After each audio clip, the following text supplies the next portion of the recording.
Hello everyone, मैं सी मितेश पवार और आज के एसएससी एफआर लेक्चर में हम लास्ट मिनट रिवीजन करने जा रहे हैं आईएस 23 बोरोइंग कॉस्ट का। तो यहाँ पर हम क्या करने वाले हैं, सारे ट्रिकी पॉइंट्स डिस्कस करेंगे आईएस 23 के विद एग्जांपल। तो चलिए स्टार्ट करते हैं। Tricky point number 1, wrong start date for the capitalisation. Capitalisation कब से स्टार्ट होता है? जब तीन कंडीशन मीट होती है। पहली चीज, आपने एक्सपेंडिचर कर दिया हो। दूसरी चीज, आपने बोरोइंग कॉस्ट इनकर्ड कर दी हो और आपने रिलेटेड एक्टिविटी स्टार्ट कर दी हो। अगर ये तीनों कंडीशन मीट होती है तो आप कैपिटलाइजेशन स्टार्ट करते हो। ठीक है, चलो देखते हैं एग्जांपल इसका। एग्जांपल 1, लोन टेकन, आपने लोन लिया 1 जनवरी को। कंस्ट्रक्शन स्टार्ट हुआ आपका 1 मार्च को और एक्सपेंडिचर स्टार्ट हुआ 1 अप्रैल को। तो कैपिटलाइजेशन कब से स्टार्ट करोगे? आपने लोन लिया 1 जनवरी को, यानी कि आपका इंटरेस्ट बोरिंग कॉस्ट इनकर्ड हो गई। कंस्ट्रक्शन बिगन, यानी कि आपने एक्सपेंडिचर सॉरी यानी कि आपने रिलेटेड एक्टिविटी चालू कर दी। एक्सपेंडिचर स्टार्टेड, यानी कि आपने एक्सपेंडिचर करना स्टार्ट कर दिया। तो तीनों कंडीशन मीट कब हो रही है?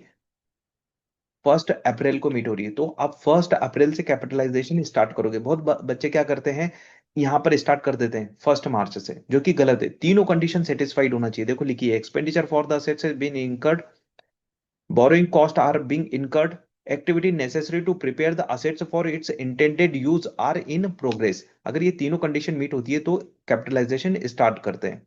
थ्योरी में बहुत बार क्वेश्चन ये पूछा गया है, प्रैक्टिकल में भी आ सकता है ना। चलो, ट्रिकी पॉइंट नंबर 2 पर आते हैं। Wrong stop date for the capitalisation. Capitalisation कब स्टॉप करते हो? सिंपल सा लॉजिक बताऊं, जब आपके असेट्स रेडी फॉर यूज हो जाए तो आपका कैपिटलाइजेशन स्टॉप हो जाना चाहिए। That's it. देखते हैं, capitalisation must stop when the assets is ready for use, not necessarily used yet. भले आपने अभी तक यूज में लाए या नहीं, वो असेट्स रेडी फॉर यूज हो गई थी। कंस्ट्रक्शन कंप्लीट हुआ 30 सितंबर को, असेट्स पहली बार यूज कर रहे हो 1 दिसंबर को। तो आप कैपिटलाइजेशन कब स्टॉप, कहाँ स्टॉप कर दोगे? यहां पर ही 30 सितंबर तक ही इंटरेस्ट क्या करोगे, कैपिटलाइज करोगे। चलो, चलो आते हैं नेक्स्ट पॉइंट पर।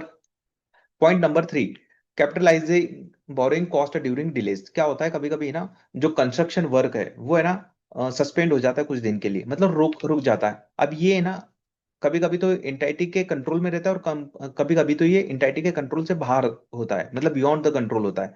तो जब बियॉन्ड द कंट्रोल होता है तो हम कैपिटलाइजेशन चालू रखते हैं, कैपिटलाइजेशन करते रहते हैं। लेकिन इंटाइटी के कंट्रोल में है तो फिर हम सस्पेंड कर देते हैं, बोरिंग कॉस्ट को कैपिटलाइज करना सस्पेंड कर देते हैं उस पीरियड में। ठीक है, देखते हैं रूल क्या बोल रहा है। When the activity development is suspended due to the reason not under the entity's control, capitalisation continue रहेगा। Under the entity's control capitalisation must stop. Example, strike हो गई, अर्थक्वेक आ गया, अब ये एंटाइटी के कंट्रोल में नहीं था। कंस्ट्रक्शन डिले हो रहा है किसके वजह से? Beyond the control of the entity. तो कंटिन्यू रखो, बोरोइंग कॉस्ट कैपिटलाइज होते रहेगी उस पीरियड में भी। ठीक है, चलो एग्जांपल देख लो नीचे। Strike by the government workers, capitalise चलता रहेगा, कैपिटलाइजेशन चलता रहेगा। क्यों? क्योंकि बियॉन्ड द कंट्रोल है। शॉर्टेज ऑफ द कैश या कंपनी पाउज्ड वर्क, कंपनी ने खुद ने बंद कर दिया या शॉर्टेज हो गई केस। अब ये कोई कंपनी के कंट्रोल से बाहर थोड़ी था, कंपनी इसको कंट्रोल कर सकती थी ना। तो स्टॉप कर दो यहाँ पर कैपिटलाइजेशन। ठीक है, परमानेंट स्टॉप नहीं करना, सस्पेंड करना है। क्या करना है? सस्पेंड करना है, पाउज करना है, इसको बोलते हैं पाउज करना। ठीक है, मानसून या फ्लड स्टॉप कंस्ट्रक्शन, कैपिटलाइज चालू रहेगा क्योंकि ये बियॉन्ड द कंट्रोल होता है। Companies delays construction for the marketing reason, company ने खुद ने मार्केटिंग के लिए क्या करा हुआ है, कंस्ट्रक्शन को डिले करा है, तो हम क्या करेंगे, पॉज कर देंगे। ठीक है, परमानेंट स्टॉप नहीं करेंगे, पॉज कर देंगे इसको। जब कंस्ट्रक्शन स्टार्ट कर दोगे वापस से तो वापस से कैपिटलाइजेशन होना स्टार्ट हो जाएगा। चलो नेक्स्ट आते हैं पॉइंट नंबर 4 पर। Miss calculating general borrowing rate, यानी कि वेटेड एवरेज निकालने में गलती करते हैं बच्चे। क्या होता है ना, जब स्पेसिफिक बोरोइंग होती है तो वहां तो कोई प्रॉब्लम ही नहीं है, क्योंकि मान के चलो एक बिल्डिंग है, उसको कंस्ट्रक्ट करने के लिए आपने लोन लिया। तो पता है ये लोन आपने बिल्डिंग कंस्ट्रक्शन के लिए लिया है, इसके ऊपर जो भी इंटरेस्ट है वो आप कैपिटलाइज कर दोगे इस पे। ठीक है, दूसरा जनरल बोरोइंग, आपने क्या करी हुई है, कंपनी में बोरोइंग करी हुई है, डिफरेंट डिफरेंट बैंक से अलग अलग रेट पर बोरोइंग करी हुई है। ठीक है, अब आप उसमें से कुछ अमाउंट यहाँ पर यूज कर लेते हो कंस्ट्रक्शन में, तो आपको कैपिटलाइज करना है। कौन सा वाला करोगे? आपको नहीं पता कि किस बैंक, कौन से वाले लोन का अमाउंट आप यहां पर यूज कर रहे हो। जैसे एग्जांपल के लिए समझो, एग्जांपल जनरल बोरोइंग का, आपने लोन लिया यहाँ पर bank A, loan A B C, भले ही सेम बैंक से लेकिन डिफरेंट रेट से हो सकता है, ठीक है। लोन ए 10 लाख का, लोन बी 20 का, और लोन सी 10 लाख का, लेकिन इंटरेस्ट रेट इन सबकी अलग अलग है। इंटरेस्ट रेट एक होती तो कोई प्रॉब्लम ही नहीं आती, लेकिन इंटरेस्ट रेट अलग है। अब यहाँ पर इंटरेस्ट अलग अलग लेकर निकल रहा है। अब प्रॉब्लम क्या है, आपने जो अमाउंट यूज किया है वो कौन सी बैंक, मतलब कौन से लोन का आपने अमाउंट यूज किया है, क्या आपने इस 10 लाख में से यूज करा? अगर पता है तो आप सीधे क्या कर दोगे, इसका जो भी इंटरेस्ट आएगा वो कैपिटलाइज कर दोगे, लेकिन आपको नहीं पता कि कौन सा लोन यूज किया है आपने। आप तो बैंक लोन लेके आए, आपने पूरा कैश अपने यहाँ पर रख लिया, अब उस कैश को यूज करे जा रहे हो, ये नहीं पता ना कि कौन सा वाला लोन यूज हो रहा है। तो इस केस में यूज होती है आपकी वेटेड एवरेज रेट। तो कैसे निकालते हैं? सिंपल सी बात है, सारा आप इंटरेस्ट कैलकुलेट कर दो, उसको डिवाइड कर दो जितना भी लोन लिया है, तो आपकी एक रेट निकल के आ जाएगी। उसी को बोलते हैं वेटेड एवरेज रेट। देखो यहाँ पर टोटल जनरल डेट कितना है, 40 लाख का, अगर इसका टोटल लगाओगे 40 लाख का, टोटल इंटरेस्ट कितना है, इसका टोटल लगाओगे 290 का, ठीक है। तो वेटेड एवरेज रेट कैसे निकलेगा, इंटरेस्ट डिवाइडेड बाई लोन, तो यहाँ पर आ जाएगी 7.5%। तो 7.5% जितना भी आपने अमाउंट यूज किया है, मान के चलो यहाँ पर 25 लाख कितना यूज किया है, एग्जाम्पल में 25 लाख आउट ऑफ 40 लाख में से 25 लाख आपने यूज किया कंस्ट्रक्शन में, तो 25 पर 7.25 की रेट से आप इंटरेस्ट निकालोगे और वो कैपिटलाइज करोगे। If the qualifying expenditure is the 25 lakh, capitalisation 25 lakh multiplied by 7.25%, that is the 1,81,250, ठीक है। तो ये कैपिटलाइज हो जाएगा। नेक्स्ट आते हैं पॉइंट नंबर 5 पर, डबल कैपिटलाइजेशन। ये डबल कैपिटलाइजेशन मतलब स्पेसिफिक बोरोइंग और जनरल बोरोइंग। अब समझते हैं पॉइंट क्या बोलना चाह रहा है। Common mistake, student capitalise general borrowing while the specific loan still has unspent fund. समझो, आपने लोन लिया था एक बिल्डिंग कंस्ट्रक्शन करने के लिए 10 लाख का, आपके पास जनरल बोरोइंग भी है 20 लाख की, ठीक है। आपने यहाँ एक्सपेंडिचर किया 5 लाख का, बताओ कौन सा वाला लोन यूज किया, स्पेसिफिक वाला यूज करोगे ना। तो अभी स्पेसिफिक में कितना बचा, 5 लाख, मान के चलो आपने 15 लाख यूज करा, तो स्पेसिफिक पूरा यूज कर लिया, और 5 लाख आपने और कहां से यूज करा है, जनरल बोरोइंग से। तो जो स्पेसिफिक बोरोइंग है आपकी, उसके ऊपर जो भी इंटरेस्ट है वो पूरा कैपिटलाइज कर देना इस पे, और जनरल बोरोइंग का कितना करना, ओनली 5 लाख का। 5 लाख का जो भी इंटरेस्ट आएगा वो कैपिटलाइज करना। बच्चे क्या गलती करते हैं, जनरल में से 15 लाख यूज करते हैं, तो गलत हो जाएगा ना। जो स्पेसिफिक पहले तो यूज करो ना, जिस काम के लिए लिया है लोन उस सबसे पहले वो यूटिलाइज करो, है ना, वही मानोगे ना वही यूटिलाइज हुआ है। चलो, तो ऑर्डर क्या है इसका, use the specific loan first only when the exhausted, अगर ये एग्जॉस्ट हो गया तो apply the general borrowing. Example, specific loan 10 lakh का है, इसकी रेट ऑफ इंटरेस्ट है 8%, expenditure during the year 15 lakh, हमने कितना एक्सपेंडिचर किया कंस्ट्रक्शन पे 15 लाख, जनरल लोन रेट कितनी है 9%। चलो ठीक है, तो कैपिटलाइजेशन कैसे होगा, on the first 10 lakh, first 10 lakh पर मतलब 15 लाख का एक्सपेंडिचर हुआ, फर्स्ट 10 लाख पर तो क्या लगेगी आपकी स्पेसिफिक रेट यानी कि 8%, और रिमेनिंग पर क्या लगेगी, जनरल लोन की रेट, ठीक है। ये हो गया है, ठीक है। कोई प्रॉब्लम होती है ना अमाउंट निकाल लेना कैलकुलेट करके। चलो बढ़ते next,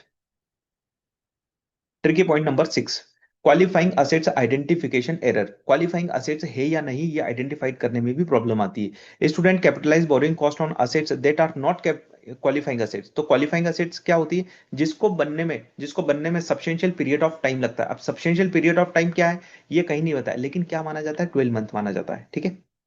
qualifying assets takes substantial time to get ready, generally क्या मानते हैं, 12 मंथ। 12 मंथ को क्या मानते हैं, सब्सटेंशियल पीरियड ऑफ टाइम, लेकिन स्टैंडर्ड ने कहीं पर भी नहीं लिखा। तो आप क्या लिखोगे एग्जाम में, takes substantial time to get ready. Example, qualifying assets, अब देखो हमें समझ में आती है, जैसे फैक्ट्री बनाना है, हमें ब्रिजेस बनाना है, तो इसमें बहुत टाइम लगता है। तो ये क्या है आपकी क्वालिफाइंग असेट्स है। फैक्ट्री बिल्डिंग, शिप हो गए, रेलवे लाइन हो गई, पावर प्लांट हो गई, complex machinery assembled on site, large software development project, इनको बनने में टाइम लगता है, इसलिए यहाँ पर ये क्वालिफाइंग असेट्स है हमारी। क्वालिफाइंग एसेट्स क्या नहीं है, जनरली इन्वेंट्री तुरंत क्या हो जाती है, कन्वर्ट हो जाती है, लेकिन अ, अगर इन्वेंट्री को सब्सटेंशियल पीरियड ऑफ टाइम लग रहा है बनने में, तो वो भी क्वालिफाइंग एसेट्स हो सकती है। यहाँ पर बच्चे कंफ्यूज हो जाते हैं, वो यहाँ पर एग्जांपल देखते हैं, इन्वेंट्री का सर ने लिखा था नॉन क्वालिफाइंग में, और वहां लिख के आ जाएंगे, नहीं, नॉन क्वालिफाइंग जनरली होती है ये इन्वेंट्री, ठीक है। हो सकती है क्या, ये क्वालिफाइंग भी हो सकती है।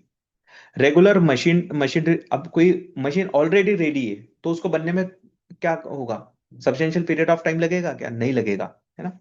फाइनेंशियल असेट्स ऑलरेडी रेडी है वो, ठीक है। Student often capitalise the interest on readymade machinery, जो कि रॉन्ग है। आ जाओ next. Tricky point number 7, incorrect treatment of the specific loan interest income. आपकी बिल्डिंग है, बिल्डिंग बनाने के लिए आपने लोन लिया। कितना लोन लिया? फॉर एग्जांपल के लिए 20 लाख। आपको पता है ये 20 लाख अभी पूरा लगेगा नहीं इसमें। अभी इस साल मुझे जरूरत है ओनली 10 लाख की, मतलब 50% की। तो बचे हुए 10 लाख का क्या करूंगा मैं? इसकी एफडी कर दूंगा ना इसको, इन्वेस्ट कर दूंगा कहीं, तो इसके ऊपर मुझे क्या मिलेगा? इनकम मिलेगी। तो इन्वेस्टमेंट इनकम जो भी मिलेगी उससे मैं क्या कर दूंगा? अपनी बोरिंग कॉस्ट को कम कर दूंगा सबसे पहले। जितना भी मुझे कैपिटलाइज करना है इस पे, फॉर एग्जाम्पल के लिए कैपिटलाइज कितना करना है हमें? हमें बोरिंग कॉस्ट 1 लाख की, उसमें से जो भी इन्वेस्टमेंट इनकम हुई, फॉर एग्जाम्पल 20,000, तो बचा हुआ 80,000 ही कैपिटलाइज होगा। अब नेट कैपिटलाइज कितना होगा? 80,000। चलो देखते हैं एग्जाम्पल के साथ। कैपिटलाइज्ड अमाउंट, बोरिंग कॉस्ट में से इन्वेस्टमेंट इनकम माइनस कर दो। स्पेसिफिक लोन 50 लाख का 8% रेट ऑफ इंटरेस्ट है, इंटरेस्ट कॉस्ट निकल के आ गई 4 लाख।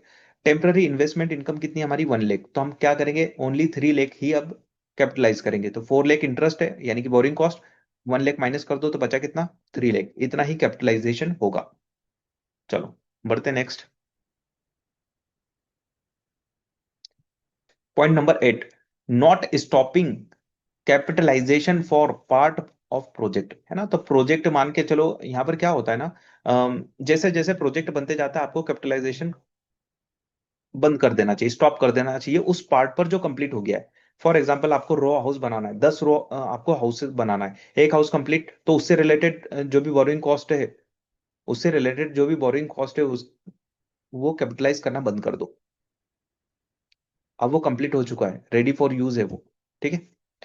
लार्ज प्रोजेक्ट में have part completed earlier rule, for the parts ready to use standalone, अकेले वो यूज हो सकता है। अब हाउस क्या है, यूज हो जाएगा ना। Stop capitalisation for that part, केवल उस पार्ट के लिए कैपिटलाइजेशन बंद कर दो। Example, shopping mall project, parking area ready in June, shop ready in December. तो पार्किंग एरिया कब कंप्लीट हो रहा है? जून में। शॉप कब कंप्लीट होगी? दिसंबर में। तो पार्किंग एरिया के ऊपर कैपिटलाइजेशन करना बंद कर दो, ठीक है।